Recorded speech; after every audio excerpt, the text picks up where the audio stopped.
pitch softball team. So he asked if he might be able to play on the team with them. No, absolutely. They said, we'd love to have you play. The night of the game, he brings the whole family there, and the family's all sitting in the stands, and they make him play right field.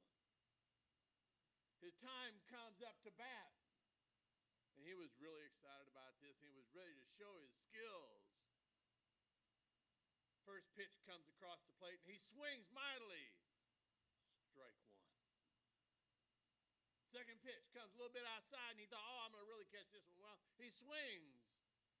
Strike two. A voice comes up in the crowd and says, do it again, Mr. Johnson. You can do it. You can do it. You can do it. Third pitch comes in. He strikes out. Voice in the crowd comes out and says, Mr. Johnson, you'll do better next time. He went through the entire game, never got a hit. Never had a ball hit to him. But there was this voice coming out in the crowd. Mr. Johnson, you can do better. You can do better. At the end of the game, they all shake hands, and they go and they get in the car. And he turns around and says, son, why were you calling me Mr. Johnson the whole time? He said, well, Dad, you didn't want anybody to think I knew you, did you? Wow. I mean, isn't that embarrassing sometimes? But there's a book that's written, and it was written by Kyle Idleman, and it's called Not a Fan. And he says there are people within our church that are the ones that are followers of Christ. But there are also those that are mere fans. Wow. You can do it. You can do it. You can do it, Jesus. But I don't want anybody to know that I really know you. I said, there's a big difference between simply being a fan and being a follower. I know as we did a study not that long ago, and we looked at the 12 apostles as they came in, and as Jesus looked at each of them with whatever they were doing, he asked them a rather simple question. He says, drop whatever you're doing and follow me. Follow me. And one after another, they followed. And they become the ones that are the followers of Christ. Each of us have received the same call today. And do you want to be a fan? Or do you simply want to be a follower? And to realize the difference in the two is a drastic commitment. Turn with me in your Bibles, if you would, to John chapter 6, verses 66 to 71. And stand for the reading of God's word today. John chapter 6, 66 to 71. As a result of this, many of his disciples withdrew and were not walking with him anymore.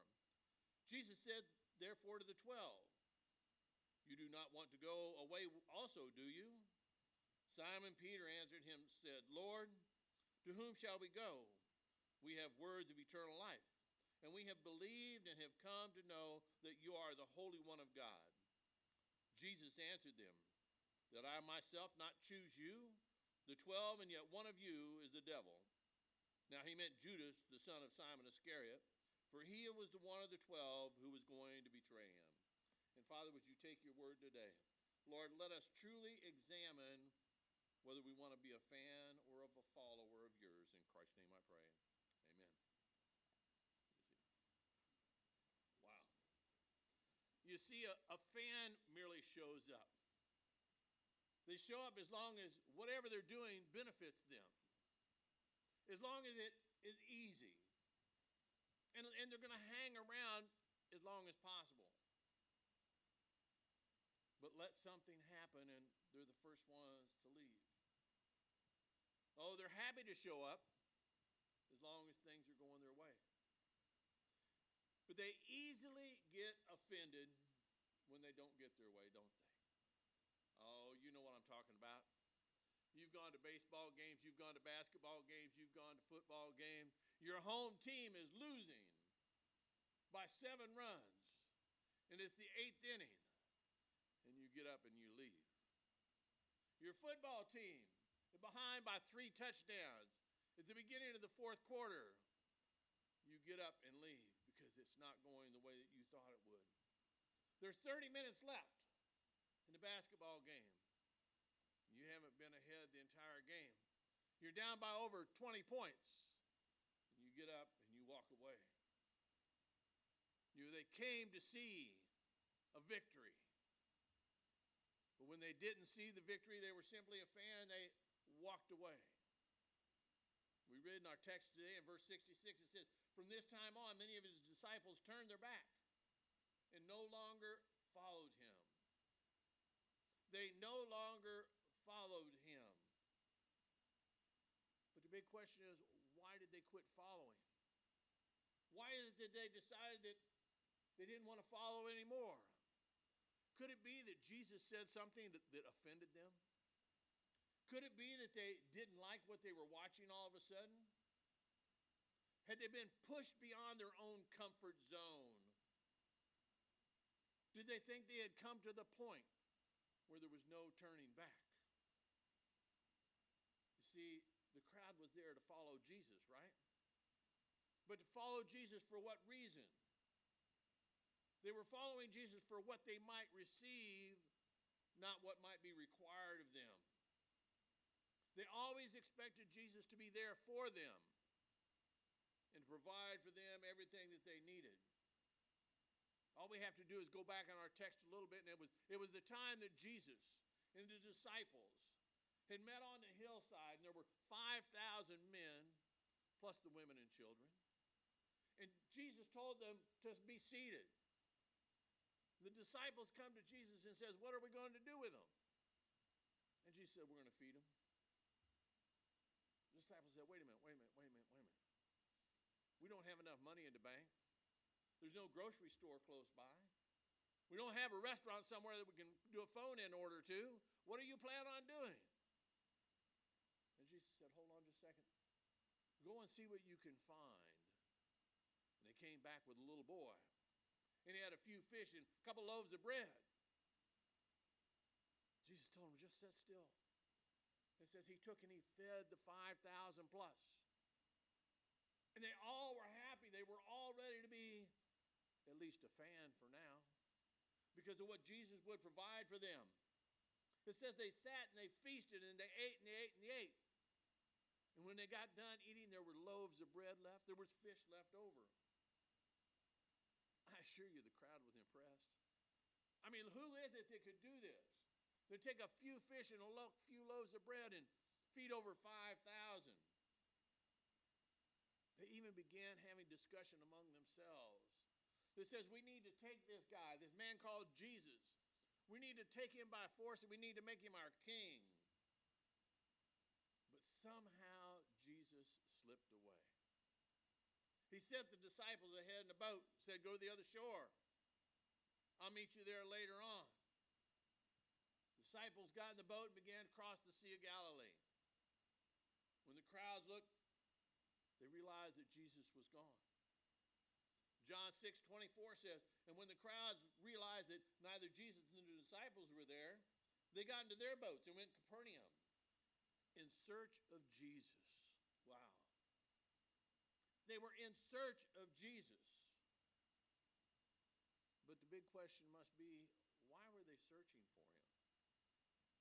Did they want to be a follower, or they were simply a fan of what he had already done for them? He had already given them a free lunch. Isn't it possible that this Jesus is going to feed us breakfast too?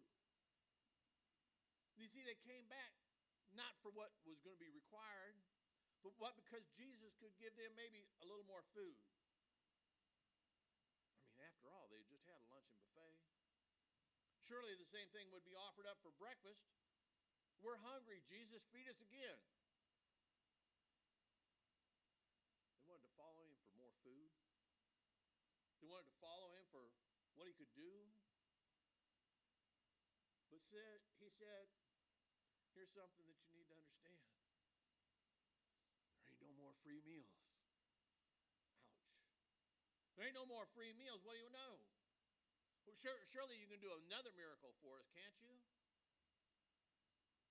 But Jesus says, I'm not going to do that for you now. You see, because Jesus says, I'm no longer interested in fans. I want followers. I want followers. does a follower truly look like? You know, the difference truly comes down to the difference between motivation and priorities as we look at this. A follower is the type that means it when he says, when we sing the old gospel hymn, and we're going to sing it a little bit later, and again, an amazing thing that Kay picks this out, and I've got it in my sermon. The hymn says, where he leads me, I will follow. Where he leads me, I will follow. Where he leads me, I will follow. I'll go with him. I'll go with him until things don't go my way. No, it says, I'll go with him all the way. Where will you go with him? It says, wherever he leads me. How far are you willing to go? All the way. However, if you were simply a fan, you want to change the words of this old hymn a little bit and says something like this. I'll go with him till the summer.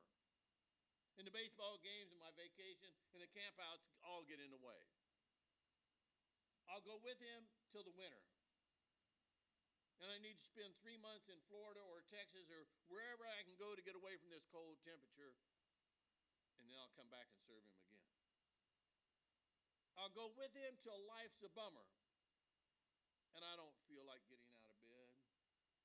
Or people have mistreated me, or I don't feel God has answered my prayers in the way I want. I'll go with him. I'll stay so long as I get my way. Wow. You see, fans quickly give up. Fans will quickly walk away. Or one of the worst things that a fan can do is stick around and do damage to the church. But followers are the ones who say, I will follow him wherever he leads me. See, followers go to church so they might experience the presence of Jesus Christ. Followers will go because they pray that they might feel the touch of Christ. Followers go to church because they truly want to have a challenge in their lives. They want to have a change in their lives. They want to experience the fellowship and the worship that molds them into different kind of people.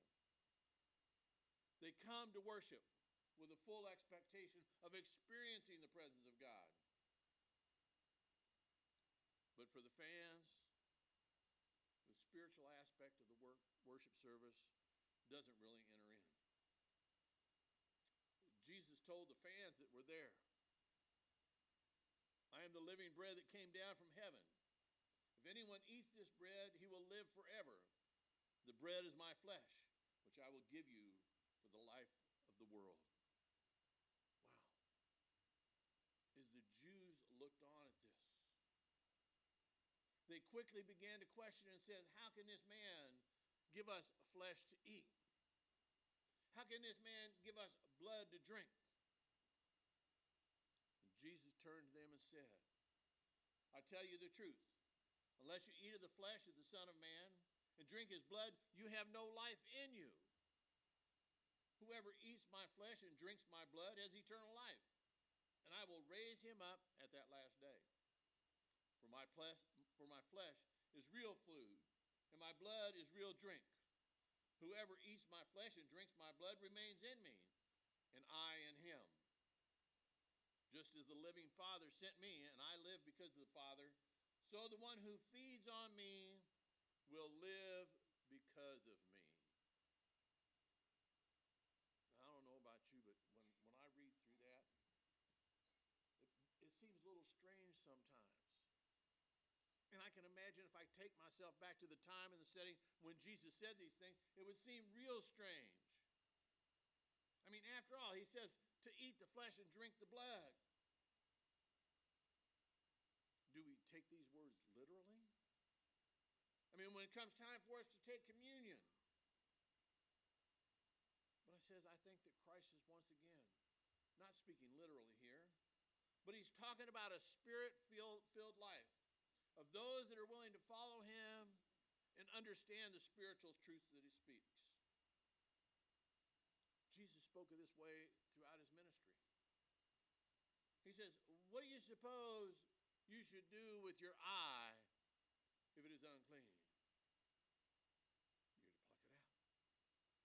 What he says about your hand, if your hand causes you to steal, you should cut it off. I think if we would look around, we'd see a lot of one-eyed, one-hand people in our churches today. He says, I want you to understand that it's serious business about being a follower of mine. I think as when we come to communion, we realize the symbolism that is there with the bread and the cup. Jesus spoke to them, and here's the thing that they didn't understand. He was speaking at a time that he was soon to die upon the cross. His flesh would be torn from his body. He would bleed profusely, but his blood was shed for the forgiveness of our sins. Today we understand we're talking about taking communion. It's about a life that Jesus did, what he did, for us to have nourishment as Christians to get us through each and every day. It says that we as followers feed upon his sacrifice each and every day. Oh, it's not just some ritualistic ceremony that we go through once every quarter. It doesn't say that we have to fill a quota when we take communion. This is not about us looking to say that this week I spent 2 hours in church. Let me get my time card out so I can punch it. It says that we are to feed on the goodness of Christ. Feed upon the goodness of Christ. The one who died on the cross for us, who was buried, who was risen on the third day, and now sits at the right hand of the Father. Wow. What a good reason for us to take communion. Everything that we do in our worship service, each and every Sunday, should be focused around what the communion table symbolizes. It says, this do in remembrance of me. But you see, we gather each and every Sunday in here in remembrance of him, the one who sacrificed for us. Our prayers, our service, everything that we do centers around the sacrifice of Christ. It says that we need to remember the truth of his word. He says, I have come so that you might have life and have it more abundantly. We need to realize we feed upon that sacrifice each and every day. We can't make service to Christ a simple ritual that we follow by an order of worship in a bulletin. It says that when Jesus didn't do what the crowd wanted him to do, it says the fans got offended. It says they left. But you see, when the fans left and the other church leaders were there, it says the Jews began to grumble about him. And they said, is this not Jesus, the son of Joseph, whose father and mother we know? How can he now say that I came down from heaven? Let's make some accusations. Let's begin to let the people grumble. Let's begin to throw accusations around about who this Jesus is. They're now calling him a liar. They're calling him a cheat. They're calling him a thief. They call him all kinds of names. How is it that he can say he came down from heaven? Because we know his mom and dad. Wow. I said that once you become just a fan, you are no longer committed to the truth and the teachings of Christ. Once you become a fan, you no longer care about what you say, not only about Christ, but about others. You want to be willing to spread discontent wherever you go. You want to call the church full of hypocrites. You want to see what damage that you can do. Because if you hurt, you're going to hurt somebody else. You see, those that were fans were willing to hurt Jesus because they were afraid of what he might do to them. They were willing to hurt Jesus because they wanted to make themselves look good in their own eyes. Wow. As I started looking, I says, I want to be a follower. I want to make certain that each day, each week, I do what is pleasing to God. And he says, Jesus says in verse 67, he looks to the apostles and says, do you want to go away too? Do you want to leave with the rest of them? And Peter, a bold Peter once again, speaks up and says, but hold on, Lord. To whom then should we go? You have the words of eternal life. We believe and know that you're the only Holy One of God. We know you are the Holy One of God. You see, what Peter says here is that we don't want to leave. Where is it that we could possibly go? You have met every need that we have. We believe that you are who you say you are. We don't want anybody else. We want to follow you and you alone. Jesus says this in the scripture. If anyone would come after me, he must deny himself, take up his cross daily, and follow me. Follow me. I thought it was amazing that as Jesus went to the apostles one after another, he didn't have the Gospels in front of him to tell them what it meant. He simply looked at them and said, follow me. 12. But he knew one was going to be the one who would turn him in. But he simply said, follow me. The same request he makes of us today. Will you follow me? Or do you simply want to be a fan? Let's pray. Most gracious Heavenly Father, we thank you so much for the blessings that you have given to us. Lord, that we too desire to be a follower. We want to make certain that we are willing to go wherever you lead me. So, Lord, let me be true to your word today. In Christ's name I pray. Amen. Hymn of invitation is number 477 in